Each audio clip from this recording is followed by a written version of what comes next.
your first financial lessons don't start with the first book that you bought as an adult, or the first, class that you took. Your first financial lessons start when you're really, really young. I've never been more broke than when I looked fly all the time. Like when I was decked out, hair done every week, designer clothes, designer shoes, designer car. Like I was broke as shit. I didn't have no money, but to the world it looked like I had all the money.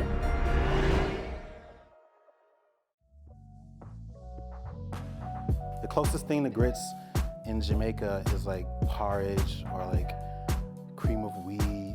Now, when I was little, I was definitely a sugar and grits person. We used to eat grits and eggs, like mixed together. This is why premarital counseling is so important, because I did not know that. I left the tails on just for you. So when it gets like a solid white, in this case, or pink, that's pretty much when you know that it's done.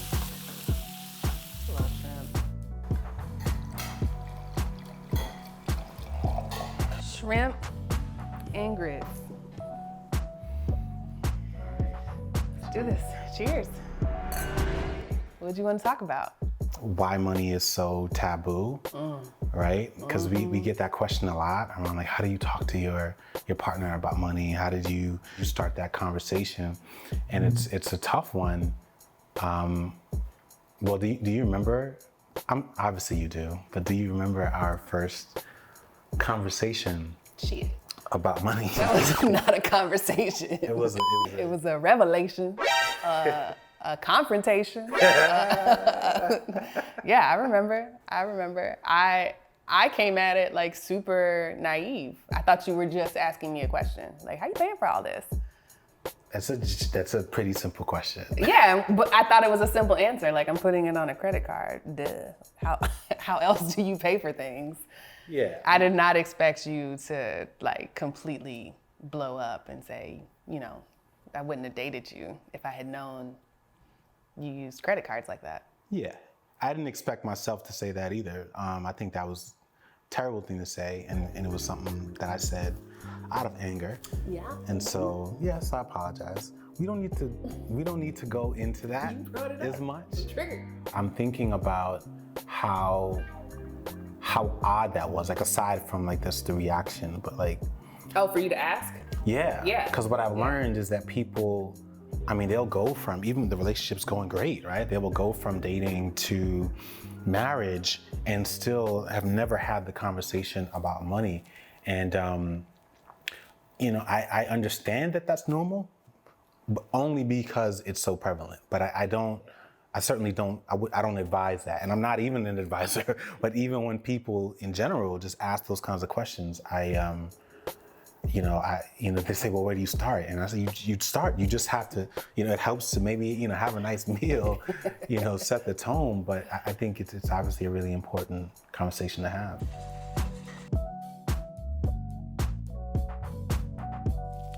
In a lot of relationships, men pay for everything. So it's not, like, women don't say, how did you get the money to take me to the movies? Like, you just assume they have it or they wouldn't have done it. And we know that's not the case. Like, so if you know that you're not dealing with a baller who's got it like that, then what prompts you? I don't know. You've only dealt with ballers, my bad. You've only dealt with people who were equipped.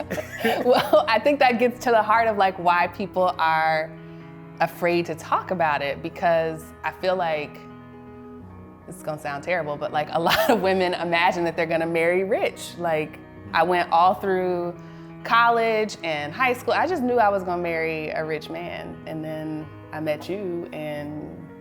Dream came true. At the time,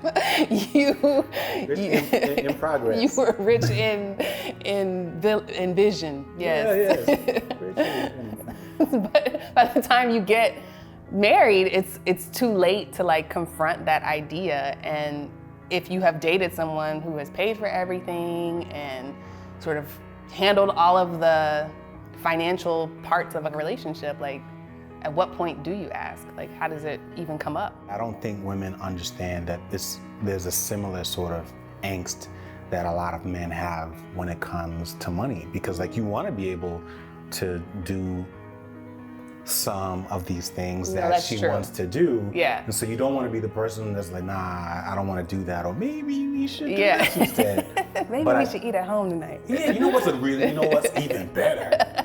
If we didn't do what you said No, that's true. and say it at the crib. Yeah. But like, men, they want to be able to do that. And so like, there's what, obviously I think they're just people that we're both playing this role, right? Yes. So you've got women a lot of times are playing, and it doesn't have to be women, but you've got one person who's playing the role where it's clear that they're expecting to be provided for, and then you've got the other person kind of naturally falling in line and playing this role of the person who will be doing and is open to doing all the providing, and it's like, or you could both do it. And like meet each other halfway and have an open and honest conversation about what it feels like, and accept when you may not necessarily be able to do that. And it's interesting. We've been married what? How long have we been married? 5 years? I don't know. Roughly 5 years-ish. And it's just funny thinking back. I don't know that we've had any of those conversations, because the beginning of our conversations about money was like the opening of a huge door, and then it turned into something completely different. So, But I don't think, I mean, even, you're right, we're a good example because we knew how much each other made, super early in the relationship because we worked at the same place. directionally.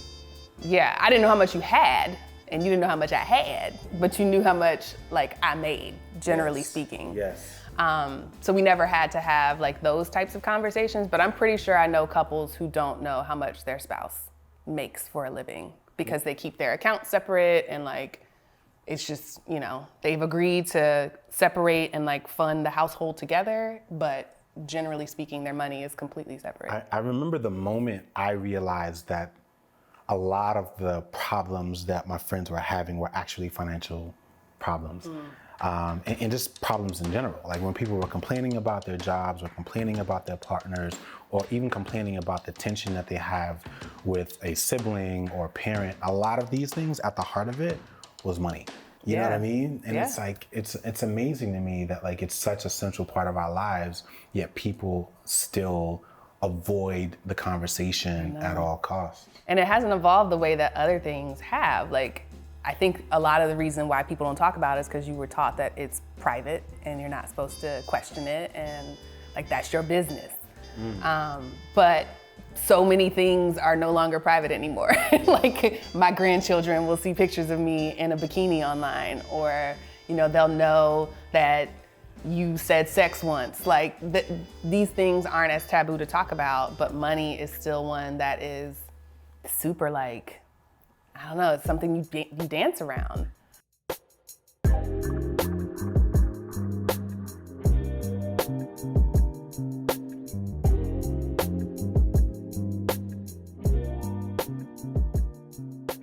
I remember meeting your parents for the first time. And it's just making me think. So I knew, and we knew directionally how much we made, but did your parents know directionally how much you made? Yeah. Really? Yeah. I've never shared that information with my Really? parents. Yeah.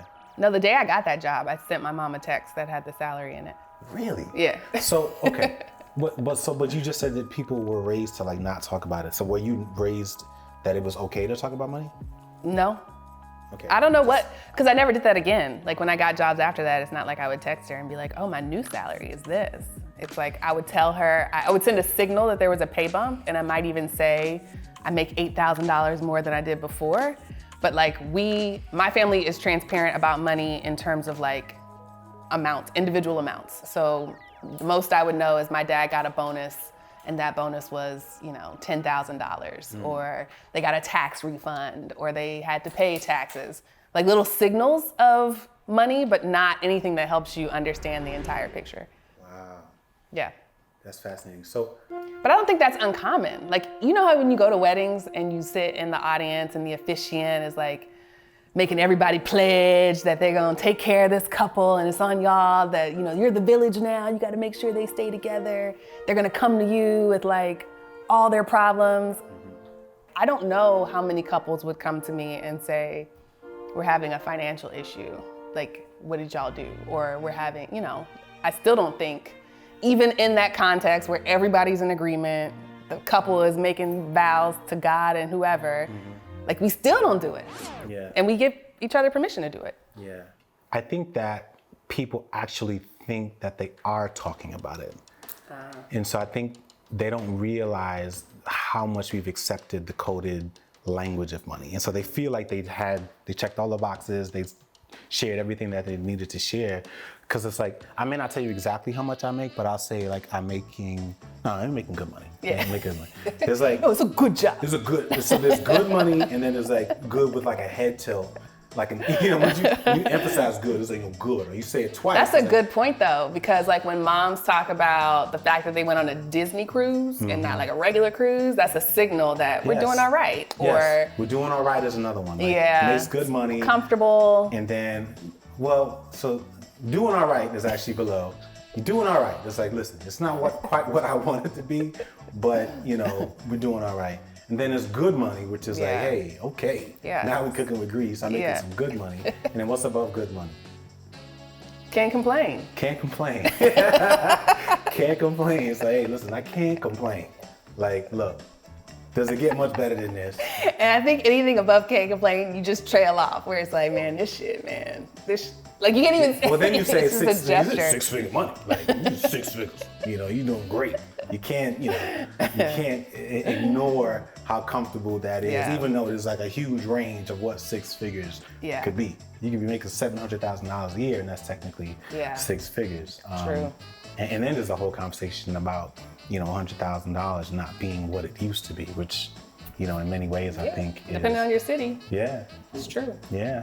Even in like the little decisions that I make every day, it's still taboo to talk about how much something may cost. Like, I still don't tell you how much some of the stuff I buy costs, because I know you're gonna have an adverse reaction to it, like and not enjoy it as much. Such as? Like those new towels. I saw those towels. Yeah, those are fancy towels. I like the old towels. I know, well. I didn't want to tell you. These are like fancy for no reason towels. No, they're a new technology that does, how like when towels don't dry all the way and they have that musty smell, like these won't have that because they dry so fast because they're thinner. Anti-must technology? Yes, anti-must technology, and how much which is important. Anti-must technology cost? I would say it's probably twice as much as what I would normally pay for a towel. This is the coded language bullshit that I be talking about. It's a little more than what I would normally pay on a good day. Slightly more than a normal towel, but I enjoy the experience of not smelling funky towel. So you threw the old towels away? No, they're still in the linen closet. You can use them. I'm gonna go back to the funky towels. I preferred them. They were bigger. They were thicker. These are like... Which is the other problem, like people get ashamed when they spent money on something that they may not get as much value as they thought they would out of it. Like a lot of people who have very expensive cars don't know that they would go back and buy that same car again. Or people with very expensive degrees don't know that they would go back and get that same degree again. So there's just a lot of like shame and guilt around purchases. I do not feel guilty about them towels, but I could see how that feeling prevents you from having a real conversation about it. Yeah, that's a really good point. When was the last time you have felt shame? Are you impervious to shame when it comes to spending? It's been a while, actually. I'm a lot more intentional about my purchases, so I don't feel a lot of shame now about money. However, I'm still very filtered, like in conversations about it with friends. Like even around the decision to quit my job, very few, actually I don't think anybody asked me, how am I gonna make money? Well, I think people are also like, they're following our journey, so they are already, equipped with some information that we're doing okay or something like that. Or maybe they felt like, you were leaving for a reason and there wasn't necessarily a reason to probe. It's not like you have nothing going for yourself. But you have to understand like the way that I talk to my friends. If I said I was going to try keto for 30 days, they want to know exactly like, what are you eating? Spoonfuls of ranch? Like how do you make that? What are you like, they would not just say, oh, okay, that's cool. Like when something is as monumental as quitting a job or getting married or moving, like people don't ask follow-up questions because I think they feel like it will be invasive. Yeah. But if they did ask, would you No. volunteer? Okay. So, right? Because they may see this and then say, oh, all right, well, I didn't know that I could ask that. I thought maybe that was still considered private. No, I'm just kidding. Yeah, and I'm not saying that because I'm not suggesting that we all agree to this universal, world of ultimate transparency. Yeah. We walk around and you say, hi, my name is Julien. I've got a credit score of, 800 and this is my net worth. And It's this like is an how much episode of Black Mirror. Right. Yeah. I would totally watch that episode. But like, I'm not suggesting that that's what we do. I do think that there's value in privacy, obviously. What I've come to is there's a spectrum, like most things. There's a spectrum to the taboo of money that is really destructive, right? The fact that we are avoiding the conversation is leading to troubled relationships, is leading to issues that were or are technically preventable, but people are stumbling over them, and it's like, well, why I didn't know, and why didn't you tell me?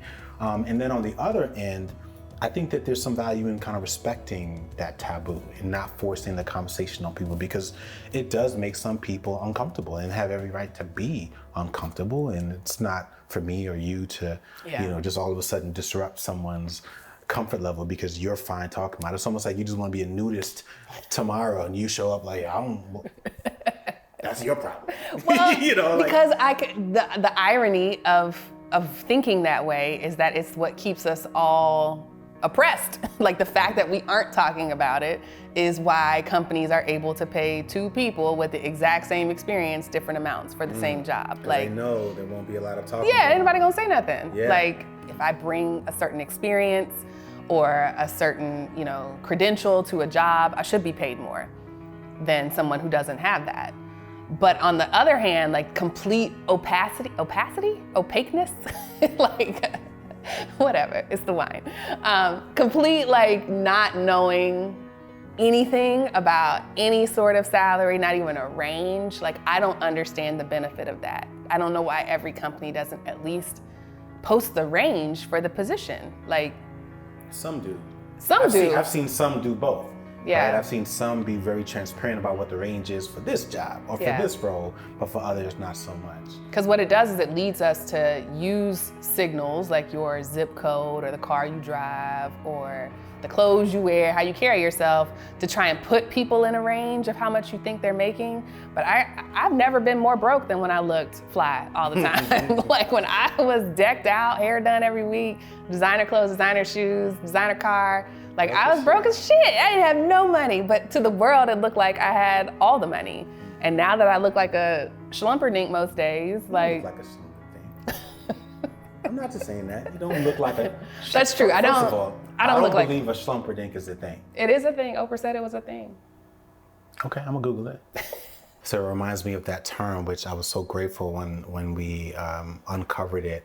I think it was at Camp FI. Oh, stealth wealth? Stealth wealth. Yeah, I like that. Yeah, I love that term. But what I really like about it is about learning about that term is it really highlighted like just how we live in like two completely different worlds. You know what I mean? Like we literally know several multi-millionaire people that have retired in their 30s, some and several coming, right? And then, and most of which are white.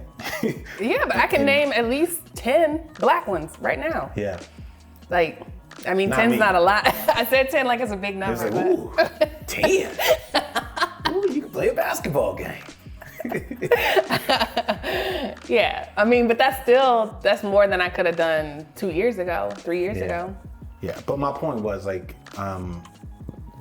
the idea of stealth wealth in the white community, right? Yeah. This idea that you can see Jim with his dusty khakis pull up in a broke down, pickup truck that's just making all kinds of noise and smoke coming out of it. But real talk, Jim owns. Jim got Did I bank. say Jim? Yeah. That's my Chad, default nickname. Brad. Jim, don't get me confused. His name is Jim.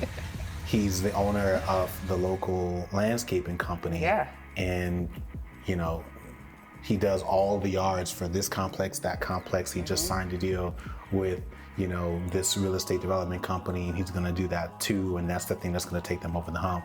And he works here, but he's got a cabin up in the, you know, up in Blue Ridge, and he's got the big house over there, right? Like that just doesn't exist. Even in Atlanta, like as much as Atlanta is a jewel, we have our version of that, but like this idea of stealth wealth, like hiding, does not exist. And I wanna see it grow.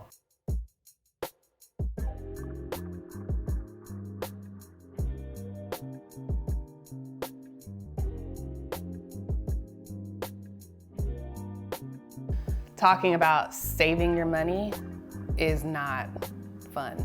Like the person who talks about saving money is like the person who doesn't drink at a party. Like if you talk to any Indian person or Jewish person, they'll talk about like how tight they are and how proud they are, and like that's a thing.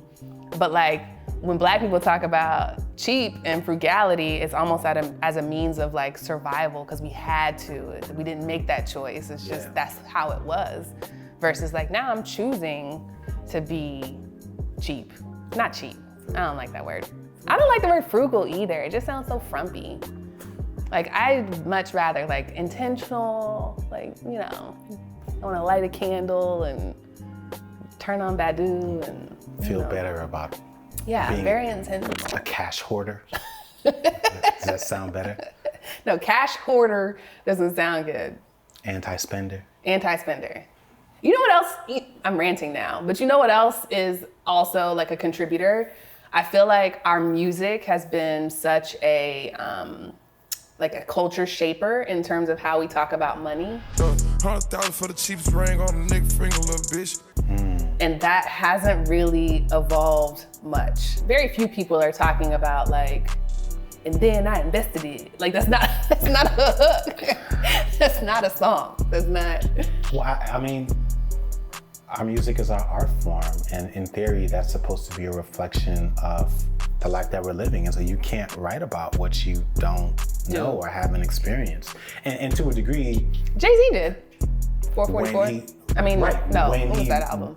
444. Yeah. When he started doing it. But I mean, I've been following Jay since he, you know, I'm old, so. Yeah, he sold crack first. Yeah, he wasn't talking about that stuff. He was talking about what he knew. Yeah. It's socially acceptable in the community to even front, right? Yeah. There's all those sayings around fake it till you make it, and act like you've been somewhere. Act like you've been somewhere. You gotta dress the part to get the part. Yeah, it takes money to make money. Yeah. So how do we fix it? How do we fix the taboo of money or talking about money? I feel like you just gotta keep practicing. Like, it's kind of like when you get married and you're trying to figure out where the boundaries are for a conversation. You just gotta keep practicing and pushing it out inch by inch and not being afraid of people's reactions. Like, I feel like in the last 6 months, I've had more meaningful conversations about people with money because their money's being affected right now. Coronavirus outbreaks at meat packing plants, forcing many to close. Ford, General Motors, and Fiat Chrysler all temporarily closing U.S. plants because of the coronavirus. But you gotta keep pushing, and you'll notice in conversations, or at least I have, where people start to get uncomfortable, and it's very similar to every other taboo situation, whether it's sex or meeting strangers for the first time. You gotta ask, like, is it okay if we keep going? Like, you gotta get consent from that person in order to not like completely ruin the conversation. But it is a matter of being courageous and just like trying to move a little further in the conversation. Yeah, you know, one of the biggest aha moments for me is that your first financial lessons don't start with the first book that you bought as an adult, or the first, you know, class that you took. Your first financial lessons start when you're really, really young. You know, it's like, what were the things that you heard as a kid? Like, what role did money play in your life? Was it like plentiful? Or was it something that was like money was coded in like this religious context and you were taught to be wary of it? Were you taught that it was a scarce thing? You know, were you clearly taught that those people have it and we don't and never will? Like, those are your first lessons about money.